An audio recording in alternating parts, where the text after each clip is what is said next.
ಪವಿತ್ರ ಮಹಾಮಂತ್ರ ಎಲ್ಲ ಭಕ್ತರ ನುಡಿಯಲಿ ಪ್ರತಿಧ್ವನಿ ನೀಡುವ ಜಪ ಜಗವನ್ನೇ ಆವರಿಸುವ ದಿವ್ಯ ನಾಮ ಶಿವಶಂಕರ.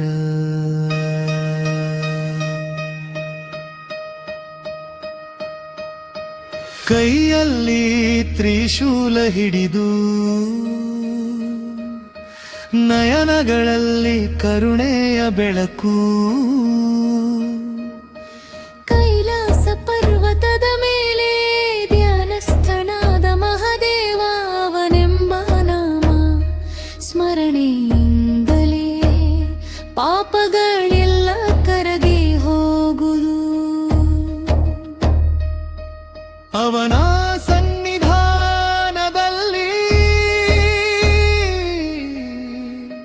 ಮನದ ಕತ್ತಲೆ ಬೆಳಕಾಗುವುದು. ನಮಃ ನಮಃ ಶಿವಾಯ, ನಮಃ ಶಿವಾಯ. ಈ ಮಂತ್ರವ ಪ್ರತಿಯೊಂದು ಅಕ್ಷರ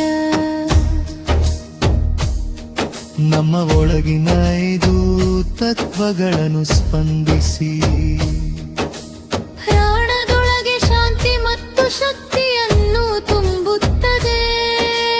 ಭೂಮಿ, ನೀರು, ಅಗ್ನಿ, ವಾಯು, ಆಕಾಶ. ಈ 5 ತತ್ವಗಳಲ್ಲೂ ಶಿವನೇ ವಿಶ್ರಾಂತಿಯಾಗಿರುವನು. ಶಿವನೇ ಆದಿ, ಶಿವನೇ ಅಂತ, ಶಿವನೇ ನಾದ, ಶಿವನೇ ನಿಶಾಭ. ಜಗದ ಸೃಷ್ಟಿ ಸ್ಥಿತಿ ಸಂಹಾರ ಎಲ್ಲವೂ ಅವನಿಗೆ ಆಟದಂತೆ ನಡೆಯುವವು. ಗಂಗೆಯನ್ನು ಜಟೆಗಳಲ್ಲಿ ಹಿಡಿದವನೇ, ಕೈಲಾಸದ ರಾಜನೇ, ಭಕ್ತರ ಮನದಲ್ಲಿ ಸದಾ ನೆಲೆ ಮಾಡಿಕೊಂಡವನೇ. ನುಳಿಬೂಲಿ ಮನದ ಮರಿ ಕಂಠದಲ್ಲಿ ವಿಷದ ಗುರುತು. ಗಲ್ಲದ ಬಳಿ ಚಂದ್ರಕಲೆಯ ಹೊಳಪು, ಜಟೆಗಳ ನಡುವೆ ಹಾರಾಡುವ ಗಂಗಾ. ಕೈಲಿ ನಾದ ಮಾಡುತ್ತಿರುವ ತಮರು, ಇವುಗಳೆಲ್ಲ ಶಿವನ ದಿವ್ಯರ ರೂಪದ ಚಿಹ್ನೆಗಳು. ಎಂಥ ಮಹಿಮೆ, ಎಂಥ ವೈಭವ. ಓಂ ನಮಃ ಶಿವಾಯ ಎಂದಾಗಲೆಲ್ಲ ಹಬ್ಬಗಳಲ್ಲಿ ಮೂಡುವುದು ಅನಂತ ಶಾಂತಿ.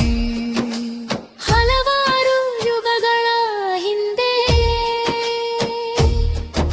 ಸಮುದ್ರ ಮಂಥನದ ಸಮಯದಲ್ಲಿ ಹಲಾಹಲ ವಿಷ ಹೊರಬಂದಾಗ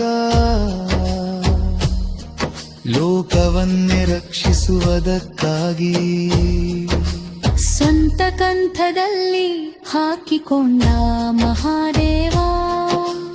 ಆ ದಿನದಿಂದಲೂ ನೀಲಕಂಠ ಎಂಬ ನಾಮ ಎಲ್ಲ ಭಕ್ತರ ನಲಿವಿನ ನಾದವಾಗಿದೆ.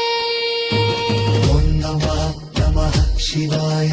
ಈ ಮಂತ್ರವನ್ನು ಜಪಿಸಿದಾಗ ಮನಸ್ಸಿನ ಮಂಕು ನಿವಾರಣೆ, ಭಯಗಳಲ್ಲಿರುವ ಕಂಪನಗಳ ಶಮನ, ಆತ್ಮಕ್ಕೆ ಹೊಸ ಬೆಳಕು, ಜೀವನಕ್ಕೆ ಹೊಸ ದಾರಿ. ಎಲ್ಲವೂ ಶಿವನ ಮಂತ್ರದ ಶಕ್ತಿ. ಶಿವನ ಭಕ್ತಿಗೆ ಸೇರುವವರು ಕಷ್ಟಗಳನ್ನು ಮರೆತು ಹೃದಯದಲ್ಲಿ ಭೈಗೆ ತುಂಬಿಕೊಂಡು ಹೊಸ ಉತ್ಸಾಹದಿಂದ ಜೀವನ ನಡೆದುಕೊಳ್ಳುವರು. ಶಿವನ ದರ್ಶನ ಪಡೆದೆ ಕತ್ತರ ಕಣ್ಣುಗಳಲ್ಲಿ ಯಾವಾಗಲೂ ಗುವನೊಂದು ಆನಂದದ ಜ್ಯೋತಿ.